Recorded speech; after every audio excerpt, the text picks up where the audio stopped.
বিস্ফোরণের ধোঁয়ায় ছেয়ে গেছে তেহরান। ইতিহাসের বর্বর ও ভয়াবহ আগ্রাসনে ঢাকা পড়েছে সূর্যের রক্তিম আলো। স্থানীয় সময় বুধবার ভোর থেকে ফের ইরানে যৌথ হামলা শুরু করে যুক্তরাষ্ট্র ও ইসরায়েল। আঘাত হানে রাজধানী তেহরান, ধর্মীয় নগরী কোম সহ একাধিক এলাকায়। টানা পঞ্চম দিনে ইরানের 2000 স্থাপনায় হামলা করা হয়। এর মধ্যে আছে সামরিক বেসামরিক স্থাপনা সহ ক্ষেপণাস্ত্র উৎপাদন কারখানা।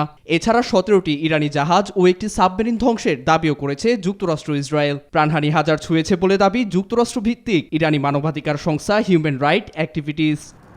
ক্রাঞ্চি রোলের ভিতর চকলেট ক্রিমের filling, all time cream roll, মুখে দিতেই স্পেশাল ইনসাইড।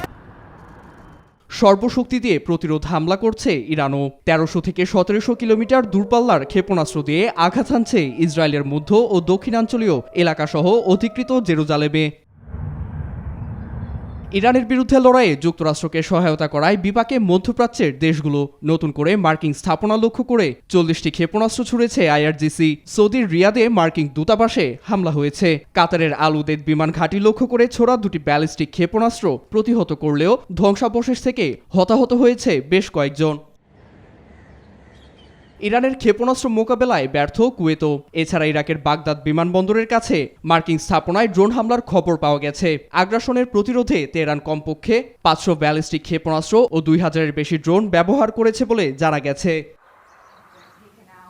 একচেটিয়াভাবে ট্রাম্প প্রশাসন যুদ্ধকে উস্কে দিয়েছে অভিযোগ এনে ইরানের বিরুদ্ধে সামরিক অভিযান বন্ধে প্রেসিডেন্টের ক্ষমতা কমাতে একটি ওয়ার পাওয়ার রেজুলেশন নিয়ে ভোটের প্রস্তুতি নিচ্ছে মার্কিন সিনেট। নীরব দাস, নিউজ 24।